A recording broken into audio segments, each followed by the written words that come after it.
दोस्तों, दिनों दिन कच्चे तेल के दाम बढ़ते ही जा रहे हैं और ना ही ये हमारा भविष्य का ईंधन है, साथ ही साथ ये पर्यावरण के अनुकूल भी तो नहीं है। इन पर निर्भरता घटाने के लिए कई देश अब ऊर्जा के दूसरे ऑप्शन पर ध्यान दे रहे हैं। भारत भी इलेक्ट्रिक व्हीकल से सोलर एनर्जी के साथ साथ अब ग्रीन हाइड्रोजन पर बड़ा दांव लगा रहा है। ग्रीन हाइड्रोजन को तेल और गैस का सबसे सस्ता विकल्प माना जा रहा है।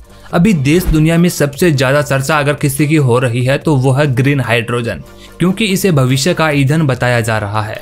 माना जा रहा है कि आने वाले समय में ग्रीन हाइड्रोजन पेट्रोल और डीजल के मुकाबले सबसे स्वच्छ ऊर्जा का स्रोत बनेगा, जिसमें प्रदूषण न के बराबर होगा और इसका निर्माण भी बेहद ही आसान है। साल 2030 तक कारों के अलावा बड़ी बड़ी गाड़ियों को भी इससे चलाया जा सकेगा। इसमें ट्रेन भी शामिल हो सकती है, जिसे हाइड्रोजन गैस से चलाया जाएगा। ऊर्जा के कई एक्सपर्ट का यह मानना है कि हाइड्रोजन पर अभी एक साथ कई रिसर्च चल रही हैं और आने वाले वक्त में हमें इसके और भी अच्छे नतीजे देखने को मिल सकते हैं। दोस्तों, देखा जाए तो अभी पवन चक्की और सोलर पावर के जरिए एनर्जी पैदा की जा रही है, जिससे प्रदूषण नहीं होता है, लेकिन अब हर इंडस्ट्री में यह काम नहीं आती है। मान लिया कि तमाम गाड़ियां चलाने, ट्रेनें चलाने और बहुत सी फैक्ट्रियों में भी इनसे काम आसानी से हो जाता है, लेकिन आज भी स्टील और सीमेंट जैसे इंडस्ट्री में कोयले की जरूरत पड़ रही है। वहीं एयरलाइंस और पानी के जहाजों के लिए लिक्विड फ्यूल की जरूरत पड़ रही है। देखा जाए तो सिर्फ सोलर एनर्जी या उससे मिली बिजली से ये सब काम नहीं चल पाएंगे। इसे ऐसे भी समझ सकते हैं कि लंबी दूरी की यात्रा रीन्यूएबल एनर्जी पर निर्भर रहते हुए नहीं की जा सकती। ऐसे में जरूरत पड़ती है हाइड्रोजन की, जिसका इस्तेमाल स्टील, सीमेंट इंडस्ट्री समेत एयरलाइंस और पानी के जहाजों में लंबी दूरी के लिए हो सकता है। और फिर इसे स्टोर करने का ऑप्शन भी तो हमारे पास मौजूद होता है और जैसे जैसे हमें अपनी जरूरत चाहिए वैसे वैसे हम इसको काम में ले सकते हैं। यानी कि ग्रीन हाइड्रोजन के बहुत सारे फायदे हैं। तो सबसे पहले तो चलिए यह जानते हैं कि ग्रीन हाइड्रोजन गैस क्या है और बाद में हम जानेंगे कि भारत इस क्षेत्र में कितनी तेजी से आगे बढ़ रहा है। मोदी सरकार ने देश को हाइड्रोजन पावर बनाने के लिए एक अहम कदम भी उठाया है और हम ये भी जानेंगे कि क्या 2030 तक भारत पेट्रोल डीजल को पीछे छोड़कर ग्रीन हाइड्रोजन गैस को अपना लेगा। तो चलिए सबसे पहले समझते हैं इसे हरी भरी ऊर्जा को।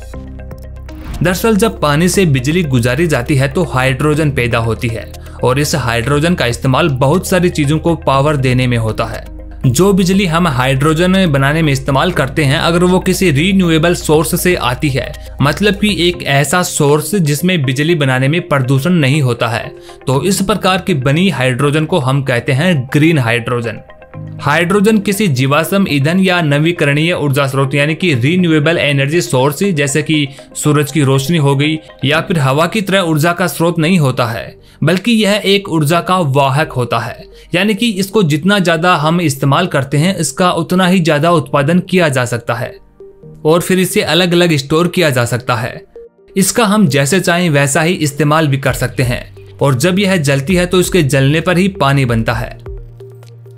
दोस्तों, वहीं वर्ल्ड एनर्जी काउंसिल का कहना है कि 1 किलो हाइड्रोजन के जलने से जो ऊर्जा मिलती है वह 1 किलो गैसोलीन के जलने वाली ऊर्जा से 3 गुना ज्यादा होती है और इसके बाद पानी बनता है। उसके बाद हाइड्रोजन फ्यूल सेल होते हैं जो एक तरह के इलेक्ट्रोकेमिकल सेल होते हैं जो हाइड्रोजन और पानी की केमिकल ऊर्जा को बिजली में बदलते हैं। इससे भी जो अपशिष्ट बचता है वह पानी होता है। अब एक फ्यूल सेल कितनी देर तक ऊर्जा का उत्पादन कर सकता है, यह इस बात पर डिपेंड करता है कि उसे हाइड्रोजन और पानी की आपूर्ति कितनी ज्यादा मिल रही है। जब तक वो मिलती रहेगी तब तक वो ऊर्जा का उत्पादन करता रहेगा। हाइड्रोजन एक रंगहीन गैस होती है। हाइड्रोजन का ग्रीन होना, ब्लू होना या ग्रे होना या फिर फिरोजी होना इस बात पर निर्भर करता है कि यह बनाई कैसे गई है। एक ग्रीन हाइड्रोजन ही ऐसी क्लीन एनर्जी है जो रीन्यूएबल एनर्जी के इस्तेमाल से बनाई जाती है। अब दोस्तों, कार के अंदर ये कैसे काम करेगी और बिना पेट्रोल डीजल के ये कार कैसे चलेगी, इसको भी समझना जरूरी है। ये कार दरअसल थोड़ी अलग होती है। ऐसी गाड़ियों में हाइड्रोजन के 2 टैंक होते हैं, जिसमें एक हाईली कंप्रेस्ड होता है तो दूसरा लो कंप्रेस्ड। और दोस्तों, जैसा कि आप सभी जानते हैं कि हाइड्रोजन गैस जो होती है वो बहुत ही ज्वलनशील होती है, यानी इससे खतरा तो होता ही है। इसलिए इसके टैंक और इसे रखने वाले पाइप का मजबूत होना काफी जरूरी माना जाता है। इस टेक्नोलॉजी के तहत इस क्रिया में एक चैम्बर लगाया जाता है जिसमें एक तरफ से ऑक्सीजन और दूसरी तरफ से हाइड्रोजन भेजा जाता है और जब दोनों के बीच एक केमिकल रिएक्शन होता है तो वहां से एक ऊर्जा निकलती है जो उस गाड़ी को चलाने में मदद करती है। जैसे पेट्रोल डीजल की गाड़ियां धुआं छोड़ती है तो ये धुआं नहीं छोड़ती है, इसमें से H2O निकलता है। इस वजह से कोई पोल्यूशन भी नहीं फैलता है। खैर दोस्तों, ये तो आपने समझ लिया। अब जानते हैं कि भारत इसको लेकर क्या तैयारी कर रहा है। अगस्त 2021 को प्रधानमंत्री नरेंद्र मोदी ने नेशनल हाइड्रोजन मिशन की घोषणा की थी, जिसका लक्ष्य भारत को ग्रीन हाइड्रोजन का वैश्विक हब बनाना है। साल 2024 तक भारत सरकार ने हाइड्रोजन रिसर्च पर लगभग 800 करोड़ रुपए खर्च करने का प्लान बनाया है। इसकी शुरुआत भी हो चुकी है और दिल्ली में 50 बसें CNG के साथ हाइड्रोजन मिक्स करके चल रही है। दोस्तों, सरकार इसको लेकर कितनी ज्यादा एक्टिव है ये तब देखने को मिला जब केंद्रीय मंत्री नितिन गडकरी भारत की पहली ग्रीन हाइड्रोजन कार से संसद भवन पहुंचे, जहां सबकी निगाहें इस गाड़ी पर टिकी की टिकी रह गई। इसके साथ ही मंत्री ने ग्रीन हाइड्रोजन को लेकर भारत सरकार की पहल के बारे में बताया।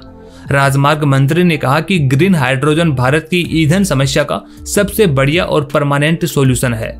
वहीं दोस्तों, दावोस में वर्ल्ड इकोनॉमिक फोरम के एक सेशन के दौरान पेट्रोलियम मंत्री हरदीप पुरी ने कहा कि भारत ग्रीन हाइड्रोजन के क्षेत्र में लीडर बनकर उभरेगा, क्योंकि आज जो प्लान चलाए जा रहे हैं वो आगे आने वाले वक्त में अपना प्रभाव दिखाएंगे। नेशनल हाइड्रोजन मिशन के तहत भारत का प्लान है कि 2030 तक हर साल 50 लाख टन ग्रीन हाइड्रोजन बनाने में हम सक्षम हो जाएं। ग्रीन हाइड्रोजन बनाने के लिए पानी और सस्ती बिजली की आवश्यकता होती है और भारत के पास ये दोनों ही संसाधन मौजूद है, क्योंकि भारत के पास एक काफी लंबा समुद्र तट है और भरपूर सूरज की रोशनी भी हमारे पास है। सोलर बिजली और समुद्र के पानी ग्रीन हाइड्रोजन बनाने में काफी मददगार साबित हो सकते हैं। दोस्तों, अब जानते हैं कि किन किन कंपनियों ने इस क्षेत्र में ज्यादा रुचि दिखाई है। CNBC की एक रिपोर्ट के मुताबिक देश की सबसे बड़ी कंपनी रिलायंस इंडस्ट्रीज ने ग्रीन एनर्जी उत्पादन में 75 अरब डॉलर के निवेश का ऐलान किया है। वहीं इस साल अप्रैल में हैदराबाद की कंपनी ग्रीनको ग्रुप और बेल्जियम की कंपनी जॉन कॉकरेल ने भारत में 2 गीगावाट क्षमता का हाइड्रोजन इलेक्ट्रोलाइजर फैक्ट्री लगाने का ऐलान किया था। यह ऐलान इसलिए भी ज्यादा महत्वपूर्ण हो जाता है क्योंकि इस ग्रुप के द्वारा चीन के बाहर लगाई जाने वाली यह सबसे बड़ी फैक्ट्री होगी। वहीं रिलायंस और अडानी दोनों ने दुनिया का सबसे सस्ता हाइड्रोजन बनाने का ऐलान किया है। इन कंपनियों का दावा है कि वो $1 की कीमत पर ग्रीन हाइड्रोजन बेचेंगी। दोस्तों, देश में 2029 और 2030 तक हाइड्रोजन की मांग 1.17 करोड़ टन पर पहुंच जाने की पूरी संभावनाएं जताई जा रही है। फिलहाल में अगर बात करें तो इसकी मांग लगभग 67 लाख टन की है। अब इसी जरूरत को देखते हुए 3 बड़ी कंपनियों ने भी आपस में हाथ मिलाया है। ये Indian oil corporation limited, Larsen and Toubro यानी कि L&T, रिन्यू पावर है। इन तीनों कंपनियों ने एक जॉइंट वेंचर कंपनी बनाने के लिए आपस में समझौता किया है। यह कंपनी भारत में ग्रीन हाइड्रोजन सेक्टर विकसित करने का काम करेगी। ये तीनों ही कंपनियां अपने अपने क्षेत्र की दिग्गज कंपनियां हैं। ऐसे में इस नए वेंचर में इन तीनों कंपनियों की विशेषज्ञता शामिल होगी। इन कंपनियों ने ग्रीन हाइड्रोजन बनाने में इस्तेमाल होने वाली इलेक्ट्रोलाइजर बनाने का ऐलान किया था। वहीं IIT और देश की कई बड़ी बड़ी रिसर्च कंपनियां हाइड्रोजन एनर्जी के शोध में लग चुकी हैं। साल 2047 यानी कि भारत की आजादी की शताब्दी पर देश को ऊर्जा के क्षेत्र में आत्मनिर्भर बनाने का लक्ष्य रखा गया है। देश में बड़े पैमाने पर ग्रीन हाइड्रोजन के निर्माण के साथ इसके निर्यात की भी योजना बनाई जा रही है। अब देखना यह है कि इस मिशन की रफ्तार क्या होती है। खैर दोस्तों, इस बारे में आपके क्या विचार है? क्या भारत 2030 तक ग्लोबली हाइड्रोजन हब बन पाएगा? अपने जवाब हमें कमेंट बॉक्स में जरूर बताएं।